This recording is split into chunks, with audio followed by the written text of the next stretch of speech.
कि आज तो ये जो कभी नहीं हुआ है उसको ये पैदा कर देते हैं और जो हमेशा हुआ है उसको ये खत्म कर देते हैं। आज का जो माहौल चल रहा है देश में ये बहुत ही भयंकर है, बहुत ही खतरनाक है और मैं कहता हूं कि उसी को मद्देनजर रखते हुए आज का जो दिन था शायद ये हमारे लिए बहुत ही भाग्यशाली दिवस है, जिसमें शास्त्री जी का भी आज जन्मदिन है, महात्मा गांधी जी का भी जन्मदिन है।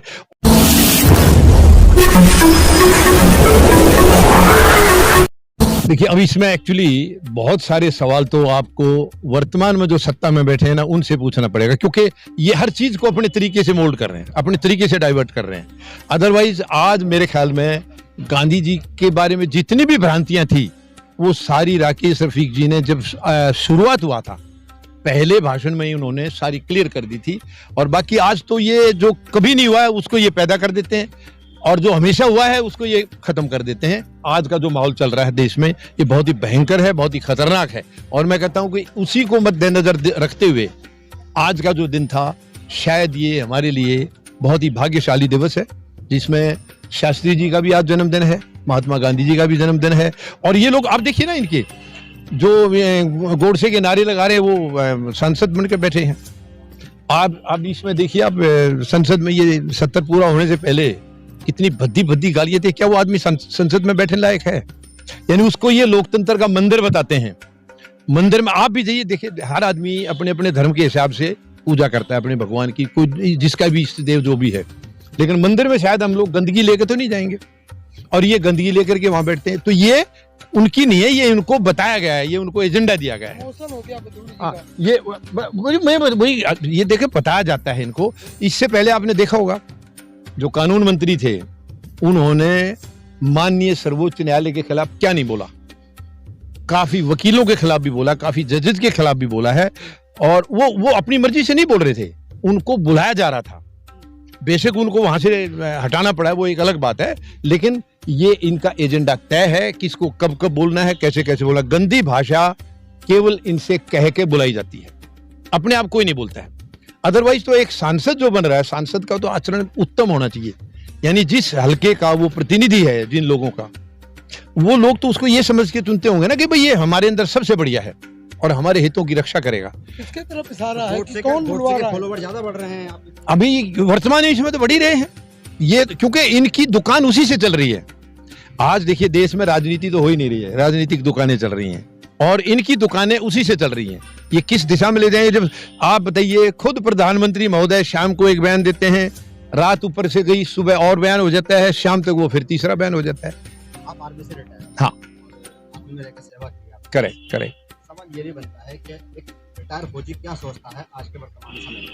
नहीं, वर्तमान में मैं तो ये समझ रहा हूँ कि देश का इससे बड़ा कोई दुर्भाग्य हो ही नहीं सकता है जो आज सत्ता में लोग बैठे हैं।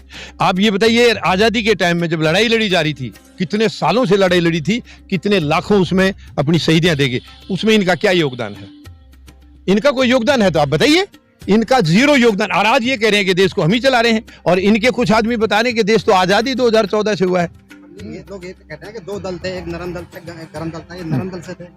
ये जो है इनका एक ही मकसद था, ये अंग्रेजों के पिट्ठू थे और अंग्रेजों की भाषा बोलते थे। आज भी ये उन्हीं की भाषा बोल रहे हैं, आज भी अपने देश की भाषा नहीं है इनके पास, आज भी अंग्रेजों की भाषा बोल रहे हैं, वही चीजें लागू कर रहे हैं। उनकी नीति यही थी, आप फूट डालो राज करो। लेकिन मोदी ये तो कहते हैं कि कांग्रेस जो है, कांग्रेस को अर्बन नक्सल चला रहा है। नहीं, अब वो उसको नहीं कहेंगे तो इसकी सुनेगा कौन? वो तो उनको तो कहना ही है ना उन्होंने, क्योंकि उनकी दुकान उसी पर चल रही है।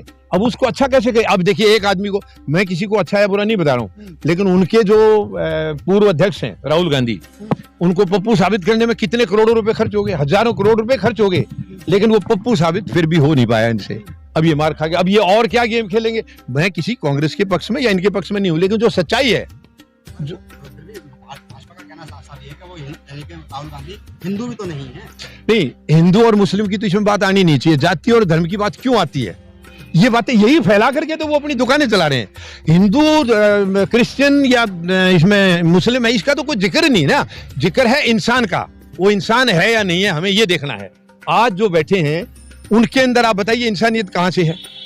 जब वो दिन रात धर्म में, जातियों में, गरीबी में, अमीरी में बांट रहे हैं, इन्होंने जनता को क्या दिया है और खुद के लिए क्या छोड़ा है? इन्होंने खुद के लिए सब कुछ ले लिया है। किसी गरीब को कुछ दिया हो, किसी जवान को, किसान को, किसी को कुछ दिया हो। जवानों को तो मरवा रहे हैं ये। अब देखिए पुलवामा का हमला हुआ था ठीक 2019 से पहले, आप फेसबुक पर मेरा आर्टिकल देख लीजिए। जब 2016 में सितंबर महीने में सर्जिकल स्ट्राइक हुई थी नहीं कहना चाहिए, मुझे ये कहना चाहिए कि वो सर्जिकल स्ट्राइक अखबारों में और टेलीविजन में आई थी। आप देखिए, पत्रकार हैं, आपसे कोई चीज छिपती नहीं है, सबकी नसें वो नब्ज आपके पास है। आप बता दीजिए कभी आपने अगर सर्जिकल स्ट्राइक का नाम उससे पहले सुना हो तो बताइए। कभी नहीं सुना होगा आपने। ये कोई नई चीज नहीं है। मैं भारतीय सेना का सिपाही हूं, मुझे मालूम है वहां जब जरूरत पड़ती है तो ये हो जाती है, करते रहते हैं। इसका इवन सेना अध्यक्ष को भी पता नहीं होता है। उस इलाके का जो कमांडर है उसको जब हालात ऐसे लगते हैं कि यहाँ अब जरूरत है, वो हो जाएगी। तो ये टेलीविजन और अखबारों में पहली बार क्यों आई थी? मैंने उस वक्त के सेना अध्यक्ष को चिट्ठी दी थी, जनरल रावत को। आज दुर्भाग्य से आज वो हमारे बीच में नहीं है, कि प्रधानमंत्री के खिलाफ एक FIR दर्ज कराइए, क्योंकि हमारी सीक्रेट्स इन्होंने लीक किया है। आर्मी कब क्या करती है, कैसे करती है, ये चीजें लीक करने की नहीं होती हैं। देश की सुरक्षा उसमें खतरे में पड़ती है। देखिए 140 करोड़ लोगों की सुरक्षा की जिम्मेवारी सेना की है। आप चाहते थे कि प्रधानमंत्री पे FIR हो? बिल्कुल चाहता था, मैं तो आज भी चाहता हूं। क्यों इन्होंने सीक्रेट्स को लीक किया? देखिए इन्होंने देश की सीक्रेट को लीक किया, आर्मी की सीक्रेट्स को लीक किया है। वो नहीं करने का किसी को भी अधिकार नहीं है वो कहने का। तो जब ये इंटेंशनली हुआ है, किसी ने जानबूझ के थोड़ा किया। टेलीविजन वाले पहले क्यों नहीं बताया? सर्जिकल स्ट्राइक इससे पहले होती रही थी, तब तो किसी ने नहीं बताया। इन्होंने जानबूझ के केवल देश को भ्रमित करने के लिए, केवल ये दिखाने के लिए, ओ क्या प्रधानमंत्री है यार, कितने बोल्ड हैं, सर्जिकल स्ट्राइक करा दिया। और पुलवामा हमला, देखिए मैं ये नहीं कह रहा हूं कि प्रधानमंत्री महोदय अपनी टीम को या अपनी कैबिनेट को ले जाकर के हमला किया, मैं वो नहीं कह रहा हूं। लेकिन अगर सरकार साफ है, उसकी नीयत में खोट नहीं है, तो आज तक उसका पता क्यों नहीं लगा क्या हुआ था, कैसे हुआ था? जो सतपाल मलिक जी कह रहे हैं उनकी बातों को खास तवज्जो नहीं दी जा रही है। नहीं, तवज्जो उनकी बातों को इसलिए नहीं दी जा रही ना। एक तो थोड़ा सा मैं ये कहना चाहूंगा, सतपाल मलिक साहब ने जो कहा है बिल्कुल सच कहा है, लेकिन वो बहुत लेट कर दिया उन्होंने। उसी टाइम कह देते तो इसका हंगामा हो जाना था, तूफान खड़ा हो जाना था, अगर उसी टाइम कह देते। लेकिन मेरा तो यही चीज है जो आपको आज कह रहा हूँ, 12 अप्रैल 2019 का। आप लोग मोदी के खिलाफ यानी कि कोई नेता खड़ा नहीं कर पा रहे हैं? नहीं, क्यों नहीं खड़ा कर पा रहे हैं? आप समय आने दीजिए, इनका समय हो गया है। इनका जो समय था वो हो गया है। ये अभी ये जो बहुत सारे मुद्दे हैं, उनके पास राम मंदिर की तैयारियां हो रही हैं। नहीं, अब G20 कराया है, नहीं ऐसा है, वो कुछ देना है देश को? नहीं, वो देश को क्या दे रहे, वो देश की जनता जान चुकी है। अब देश की जनता बहकाई में नहीं आएगी। पहले 5 साल बहकाई में आ गए थे, अगले 5 साल को तो मैं मानता ही नहीं कि वो बहकाई में आकर के किए। वो तो उसमें तो बहुत बड़ा रोल EVM का भी रहा है। EVM का बहुत बड़ा रोल रहा है उसमें। विरोध नहीं करता EVM का? नहीं, वो क्योंकि वो तो लाए थे, लाने वाले वो हैं, तो वो विरोध कैसे करेंगे? पहले लाए वो हैं, अब उसका इस्तेमाल ये लोग कर रहे हैं। 5 राज्यों में कांग्रेस की सरकार आ जाती है तो फिर EVM का विरोध नहीं होगा? नहीं, अब इसके ऊपर भी एक पेच है। 5 राज्यों में सरकार आ जाएगी तो वो अगर कांग्रेस ये समझे कि उनका अपना क्रेडिट है या उनकी मेहनत से सरकार आएगी, तो वो नहीं है। वो सरकार आएगी तो इसलिए आएगी क्योंकि वहां EVM इस्तेमाल नहीं की जाएगी। क्यों नहीं की जाएगी? ताकि लोकसभा के समय पर इनको मजबूती से ये कहने को मौका मिल जाए, देखा अगर EVM में गड़बड़ होती तो हम ये राज्य के चुनाव भी तो जीतते। आप विचार गोष्ठी कर रहे हैं आज तिवारी भवन के अंदर। ये विचार गोष्ठी करने के बाद में आप अपने विचार लेके जनता में जाएंगे नहीं जाएंगे? बिल्कुल जाएंगे, बिल्कुल जाएंगे। हम जनता में जाने के लिए तो ये सारी प्रक्रिया शुरू हुई है, ये एक्सरसाइज।